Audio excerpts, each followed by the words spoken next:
So in order to create a pencast, the first thing you need is the Smart Pen itself. The second thing you need is some specialized notepaper. That specialized notepaper you could actually print out from the Smart Pen's website itself. But the paper has very small dots in it, and then there's a little kind of infrared camera almost on the pen, kind of right here, that when you put it on the specific place and position of the paper, it knows where that is. So the next step in the process is to actually record. So to record, the first thing you have to do is on the paper itself, there's a little button right here that says record. Now when I do that, you're going to hear a little sound. So now it's recording. And whatever I write on the paper will get recorded through the microphone on the Smart Pen. So let's say I want to solve a problem. Let's say I want to solve x plus 2 equals 10. Well, I just have to say what I'm going to be doing here, and it all gets recorded, and it also gets the position of this particular pieces of information that I'm writing. The pen will know where it's at. So what you have to do is take the inverse of the additive, which is minus 2, and do that to both sides. That becomes 0. X equals 8, and that is it. When I get it done, I simply click the stop, and you'll hear it stop. At that point, if I just simply push on this right here, plus 2 equals 10. Well, I just have to and you can see x equals 8. wherever I point to this, the pen knows the position of that based on all the little dots that are on there.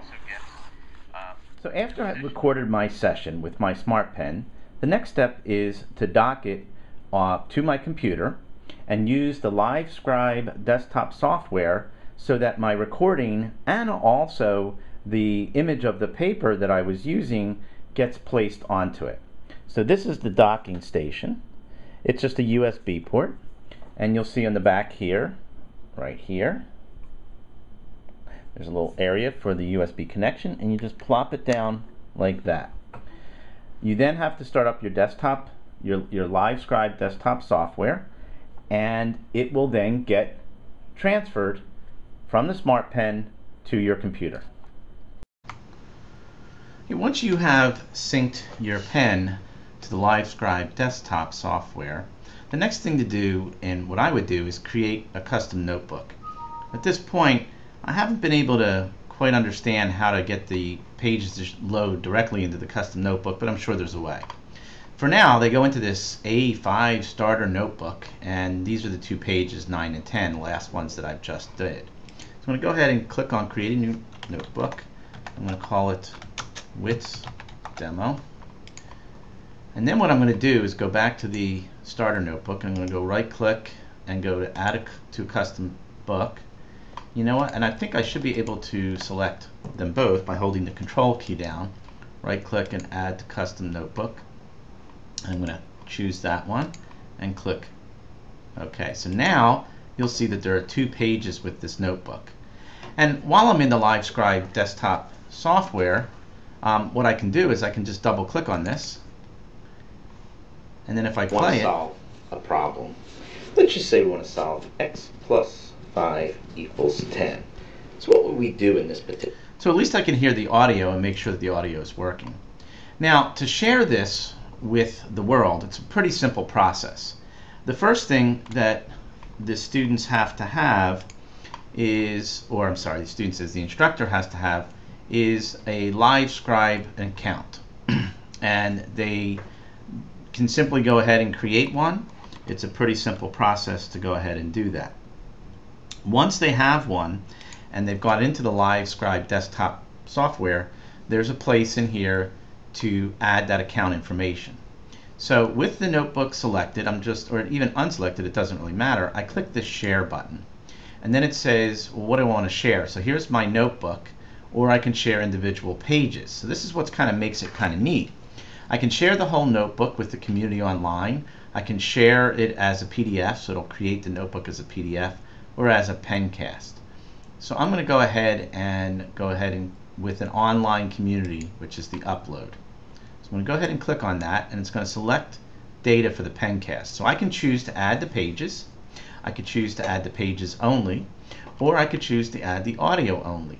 Now what's kind of nice here is you'll notice that it gives me this particular piece of audio that gets added to that. If I just wanted to add only the audio, I would choose that.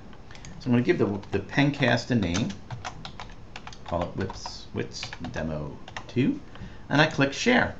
And that's all there is to it.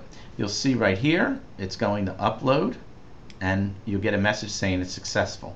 So now let's go to my Live Scribe area. I'm going to go onto Pencast, and I've logged in. I'm going to go to my Live Scribe. So when I go to that, you'll notice that this is one of the demos I've added, and here's the second demo. So right now, the demo by default is private. And in that case, I can go ahead and listen to it. Let's say you want to solve a problem. Let's just say we want to solve x plus 5 equals 10.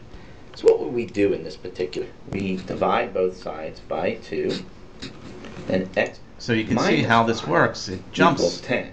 Directly to the particular place that I want to. That's how students can actually scrub through it. And it also will write as I'm doing it, so it's kind of a nice little feature. While I'm here, I can change the name, I can change the category, I can go ahead and put a description up there if I want. But in order to get this into my Angel course, what I would really want to do is to embed this so that students don't have to go out here and so on. So I have to make it private. Make it public. So all I got to do is click on Make This File Private, Public, and it changes it to public. And I can also change it, and if I wanted to, put it to specific people. But now all I got to do is click on Embed This File. It's going to give me some code that I copy. I go to my Angel course. I go to Lessons, go to Add Content, add a page if I want. And of course, what's important here is I have source code, so it's very important to choose. Oops, sorry. Let me do that again. To choose the source and paste. I then go ahead and save that. And when I click on my Pencast, up pops my Pencast. I can click on it. Let's say you want to solve a problem. I can go to full screen if I want. Solve x plus 5 equals 10. And now it's in my course. In this particular case. So that gives you the whole process of creating a Pencast. I think it's a very useful use of this tool. I'm sure there's some other uses for this new piece of technology, but I think this is one that would really going to help students, especially in certain courses.